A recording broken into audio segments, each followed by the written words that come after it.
Hi, everyone. How are you? Good. How are you? Very good, thank you. I'm excited to speak with you, and thank you for agreeing to talk. Well, it's all good. Thank you. The pleasure's ours. Thank all you. of ours. All right, it sounds good. Here we go. Hi, Paul Sackis, Good News Planet. I'm speaking to meet the first family of connections and celebrate National Family Reunion Month. Eat, talk, share. Connections begin with family. We're with author Pam Anderson. Hi, Pam. How are you? Hey, Paul.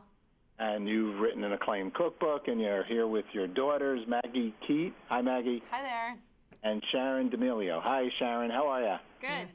All right, the media mavens, it says here. I don't know about that. That's a old Yiddish term. All right, media mavens behind ThreeManyCooks.com. Okay. Yeah. I thought, well, I know that's your name, but isn't there too many cooks in the kitchen? How can you have three many cooks? Well, that's how the title of our blog came about. We were on vacation trying to figure out the name of what this was going to be, and I think we all said too many cooks in the kitchen, and then Maggie, I believe it said three many cooks, and I was like, yep, that's it. It's perfect. So can three many cooks work in a kitchen? Yes. Obviously you can. Yeah, you can. If you know each other well and you establish a good kind of groove, everybody's got their roles, and you just kind of move around each other. And you don't get offended with anybody. You got to take the blows and not just let it all roll off your back. There you go. Isn't there something called In the Weeds? Yeah. We get there too. Yeah, we do.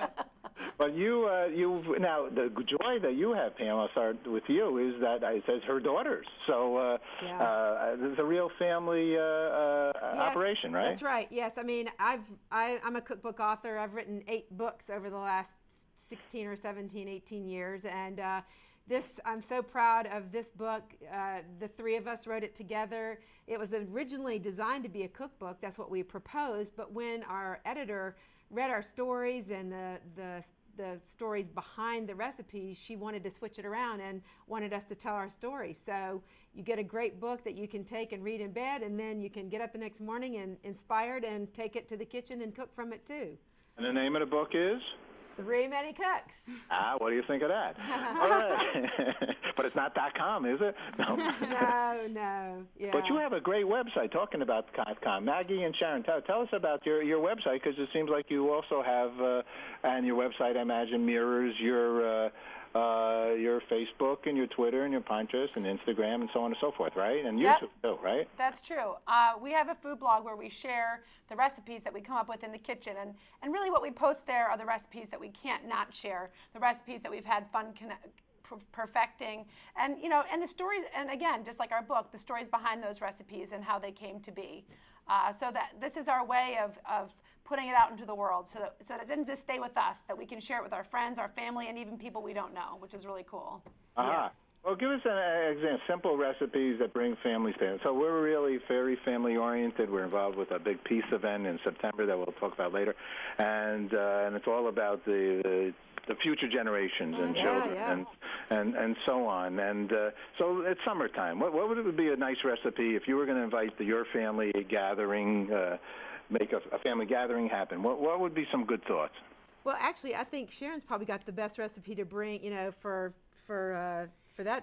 Yeah, well, I mean, event. it's summer, and we love fresh vegetables and fresh fruits, and incorporating those into our food. And I am a huge fan of pasta. I married an Italian, Sharon D'Amelio, and so I love to make pasta salad and to put whatever's freshest in there. And this is cucumbers and fresh tomatoes and a little bit of feta and some black olives. And I hate mayonnaise. It's just a thing.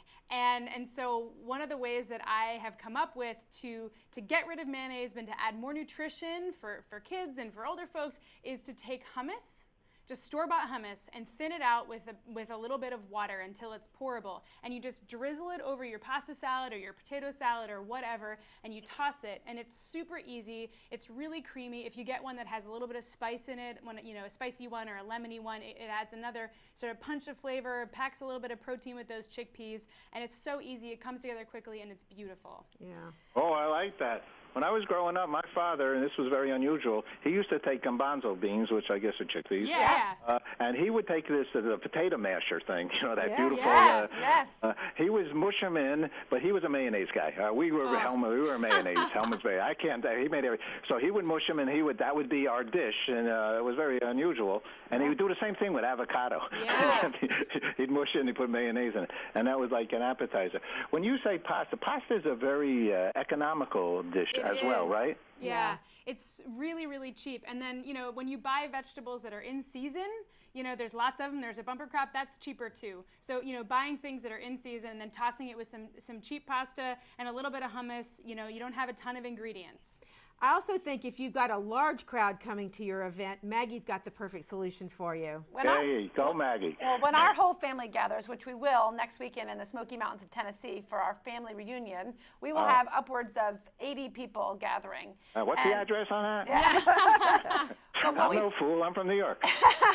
But what we've found is when you get that many people together, you just really have to have options. We've got everything from vegans to beef lovers in our family. So when we do something like a burger bar, we put out a veggie burger, a turkey burger, a beef burger, and then instead of just doing lettuce, tomato, onion, cheese, that's not really newsworthy. We like to put out things like pickled onions, pickled peppers, relishes, tzatziki, guacamole, and my favorite personally is a turkey burger with some olive tapenade hummus, just to keep things kind of interesting. And this way, everybody can just make what they want. And it's sort of hard to make everybody happy, but this is about as close as you can get. I think once you get these fun, memorable toppings going, people will remember the event more, and also it gets the dialogue and the conversation going, especially if you've got a peace event going where people don't really know each other very well. When people come up to the bar, they start looking at the other person, seeing what they're putting on their burger, and It's a people nice way start to get talking about connected. it. Yeah. You're standing shoulder to shoulder with somebody else, and you're going through the line, and you start saying, what's that? Maybe I'll try something new. Yeah. Sounds good. I'll just throw it out there just because I've learned that maybe this is a good thing for our intestines, our insides, for fermented food like a sauerkraut and things like Yes, that. Oh, yeah. absolutely. Yeah, absolutely. yes, pickled onions for sure, and pickled peppers, they're delicious. Kimchi. I Yeah. take some sauerkraut too. Yeah, that'd be There you go. good. Could you say that pickled peppers 26 times? Yeah. I will not. There's a smart woman. Yeah. All right. Yeah, I mean, the other thing too, I think, especially if you've got a big crowd coming, say people are bringing their kids to this event and so forth, is to offer a dish that's, if you're going to offer one dish, make sure it's as broad and friendly as possible, so that if you've got kids, they're 3 years old, and people up to 95 years old, that they all can appreciate and love the dish. This chiaquilla casserole, the recipe's on our website, 3minicooks.com. It's essentially tortilla chips layered with 2 tubs of salsa, cheese, black beans, corn, and no one even suspects that it's gluten-free and vegetarian. So I think Sneak that's that another. in under the rug. Yeah. And delicious. Everybody loves it. I mean, who doesn't love nachos, right?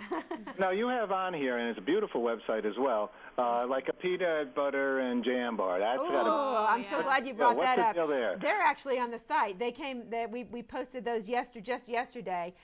Delicious. Again, everybody will love these. And I actually made them with coconut oil. You can make them with butter if you like, but make them with coconut oil, and they're actually good for you. So it's basically a peanut butter cookie with jam, a sandwich in between, and then some of that peanut butter dough. You crumble it on the top. It becomes the crumble topping, and man, are they delicious. Great to take to a barbecue or potluck or block party or family reunion.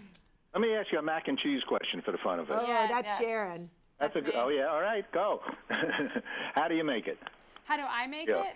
Yeah. Oh man, the best way to make mac and cheese. Well, you start out by just making a simple bechamel, which I know sounds hard, but it's just a little bit of butter, a little bit of flour, milk, and get that heated up. And then I take every random cheese in my refrigerator and dump it in. So I've done brie, cheddar, blue, and honestly, because for me, mac and cheese always lacks flavor. And if you just use like mozzarella or cheddar, you don't always get that punch. But if you Yeah. use some stronger cheeses, like like a blue or like Goat, really short maybe. cheddar or a goat, combined with a stretchy cheese like mozzarella, then you really get a good balance and that sort of creaminess that you're really looking for. All right, I see something that looks beautiful, and I imagine tastes beautiful. Festive deviled eggs. Oh, yes. Wow. Oh, yeah. We do those a lot. Of course, I grew up on the panhandle of Florida, and I was born in Alabama. So, we don't really have events at very infrequently do we have events where there's not deviled eggs on the table. And no matter how many you make, there's just never any left at the end. That's true. It's true. Yeah, What's and the green in there? I'm looking at the picture on your website. the green. I'm trying to think. We have so many deviled egg recipes on our site that I'm trying to remember which one it is. Probably cilantro, maybe a little salsa. Cilantro. You can put anything in there. Just put it in the food processor or the blender, and you can spice it up however you want. Oh, actually, we've got one on the site where you actually pickle the eggs in beet juice and vinegar, and it Ooh. makes them pink, Ooh. and then fill them. And boy, are those especially pretty in the beautiful. spring. And yeah. a topic of conversation. Yes. Real healthy. All right, well, you guys are doing real well. Let me ask you two quick last questions. What's good news for each one of you? Good news. Well, I'd have to say the best news in my life is that both of my daughters now live in the area, and my granddog, Eloise, and my new grandson, Dashiell, and we all live near one another. And I mean, for me, family is important, and having everybody nearby is just the best news I could wish for. I can understand. Maggie? Mom took it right out of my mouth. I have a new 6-month-old baby, and he is the light and joy of my life. And I'm still just adjusting to new motherhood and loving every second, except for at 2 o'clock in the morning. Sharon? Good news for me is I'm still looking for the day when everybody on this planet has good food like we do, and everybody has a chance to participate in delicious food. And so, I think we're still working on that good news. So our last question is, since we have this peace event on September 21st, it's the International Day of Peace. 193 countries agreed to a day Wow. of peace. And at 12 noon, what we hope to do is we're going to have a moment of silence worldwide, the global truce, hopefully, and feed each other and Yeah. kind of a thing. So what is peace for each one of you? Sharon, why don't you start? Sure. I mean, I think there is no peace without justice. And as far as I'm concerned, that starts at the very, very core of who we are, which is what we eat and who we eat it with. And so peace for me is, clean water and good food for everyone, just as an absolute starting point for recognizing the humanity of everyone. Well stated. Maggie? I think, for us, we're food people. That's how we show people we love them, care about them. It's how we bring very different people together. So for us, peace is just sitting around the table with people, good friends, new friends, and enjoying a home-cooked meal together. I love it. Grandma Pam? Yeah, I mean, I stole her line a minute ago. That would be my line as well. I will remember this day, and perhaps I will gather a diverse group of people around my table, people who don't believe like I do, who have different ideas and thoughts, and bring those people around the table, because I think that's what gets rid of all of those barriers and dividers and so yes. Well, it starts with good food. But Yeah. But on that night, we will stay away from topics of religion and politics. That's a good idea. It's a beautiful thought, all three, and thank you so much. If you do, I hope you do on that day, take some photos or make a video, and I'll be honored to broadcast it. Oh, wonderful. Great. Okay. Thanks, All Paul. righty. Well, you're all a pleasure. Thanks so much for Thank sharing you. good news. Thank you. Take care. Bye-bye. Bye. Bye.